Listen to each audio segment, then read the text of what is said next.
Within the last few minutes, we've learned eastbound Vail Pass is closed. We're looking live on I-70 just west of Vail Pass, where you can see that snow is coming down.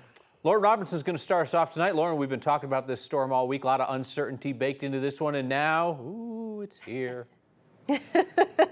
That's right. And the uncertainty is really across the Front Range, where we could see that rain and snow transition. And the big difference maker is how long it stays as rain and how long it stays as snow, because that's what's going to make a difference with any sort of accumulation across the Front Range. Now, up in the high country, we're expecting nothing but snow, so those totals are a bit easier to predict. Now, we take a look at our HD Doppler radar, and you can see that system is sitting right over Colorado. The high country and western slopes still seeing those heavier snow showers, but we are finally starting to get those rain showers across the Front Range and eastern plains. Now we zoom in a bit to the urban corridor, and you can see that line where the precipitation falls as snow across the high country and into the foothills, and then switches over to rain as soon as it hits lower terrain across the Front Range. And we're going to see nothing but rain showers as we go through the next day or so across the eastern plains.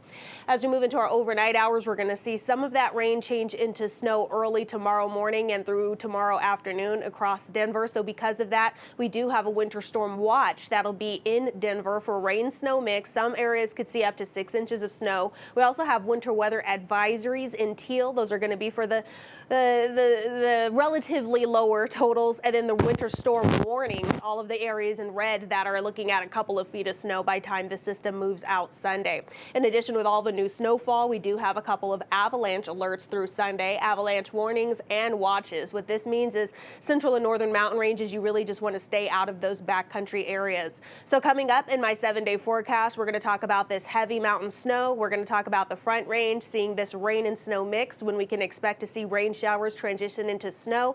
And we're going to talk a little bit about how it's going to affect your travel conditions. If you do have plans to travel up to the high country, you want to make sure you're aware of the road conditions. So I'll have details on all of that just ahead in my full 7-day forecast. All right, Lauren Robinson earning the paycheck tonight. Denver's going to keep closing homeless encampments even when temperatures are below freezing. City Council just banned that. Mayor Mike Johnson just used his first veto to reverse the decision. The mayor had committed during his campaign that he would stop sub-freezing sweeps. 9 News reporter Janelle Finch spoke with advocates for people experiencing homelessness who say they are really discouraged by this decision. Denver City Council members voting 7-6 to ban sweeps in freezing temperatures was a narrow win for bill sponsors and homeless advocates. I mean, this is a simple case of humanity. A win taken away by a mayoral veto, Mike Johnston's first.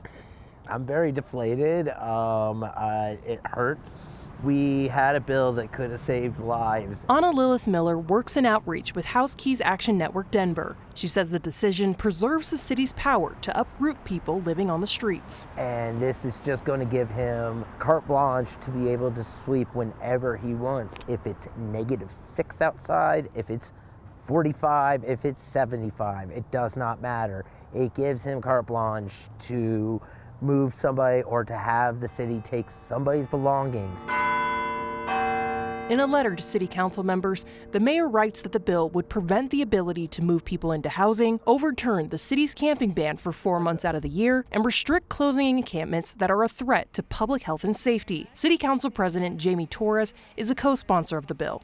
In a statement to 9 News, she says in part, they were communicating with the mayor's team about their specific issues, and while they made amendments, it wasn't enough. Miller says this veto will only hurt those who need the most help. When you take these encampments away, you take their community away from them, which gives people no one to check on each other when it is negative cold out. In the long run, this does no good for no one in the city of Denver at all. At all.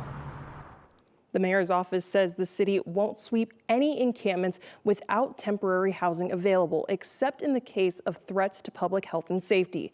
But that's not enough for House Keys Action Network Denver. They plan to protest outside City Hall tomorrow to call for an end to homeless sweeps and freezing temperatures. And no chance this is reversed. I mean, this is a done deal. Sweeps will continue. Right. It goes back before council February 12th, but like you said, pretty much set in stone. Yep, don't have the votes. Okay, Janelle, thank you. A 13-year-old has been arrested for murder for shooting and killing a man on an RTD bus. This was Saturday night, South Federal in West Mississippi. A 60-year-old named Richard Sanchez was killed. Police say he got into an argument with the teenager about his leg blocking an aisle on the bus, and the 13-year-old shot him. Second person suffered minor injuries. Police are not identifying the suspect by name because of his young age. In Adams County, the sheriff's office has also arrested someone under 18 in a deadly shooting. They're not releasing the person's name, again, because of their age. The sheriff's office says the shooting happened on Sherrillwood Drive, just west of North Pecos Street. This is on Sunday, as Amia Grimaldo was driving home with her mother. Amia was hit, then crashed her car into a neighbor's home. Her mother is still in the hospital tonight with some serious injuries. I don't think any staff at Jeffco should ever have to fear for their safety while they're working, ever. Police are investigating after a Jeffco school student attacked a bus driver on her route earlier this week. Whole thing was caught on camera. 9 News reporter Rachel Krause has more on this incident, which, I'm going to be honest, can be tough to watch. You need to get off. You need to get off the bus.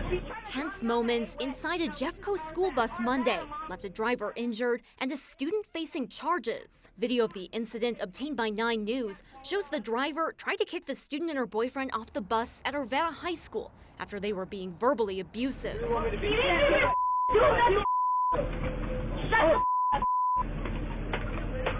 Don't ever. Now stop. Stop touching me. Get off. Get off. Get off. You see the driver assaulted on her own bus. Can you call 911, please? Are you okay? No, I'm not. Come on, what's going on? One of the students just assaulted me. I'm at Arvada High. Trevor Byrne is vice president of the Jeffco Education Support Professionals Association, or JESPA. He's also a bus driver himself. Extremely frustrating.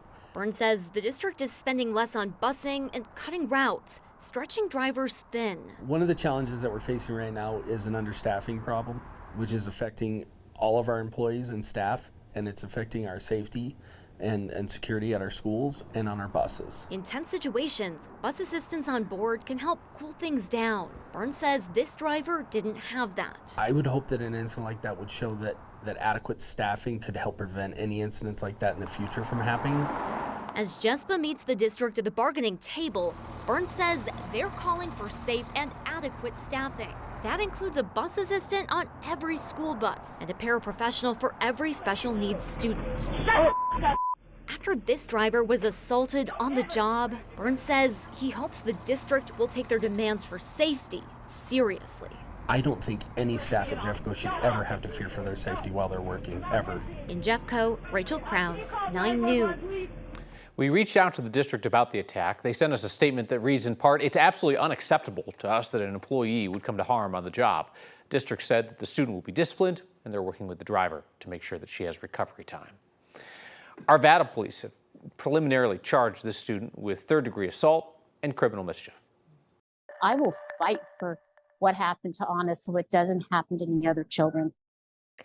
She lost her daughter to suicide. This week, a mom from Colorado joined other parents in the nation's capital to face down the CEOs of social media sites, pushing them to make changes they hope will save lives.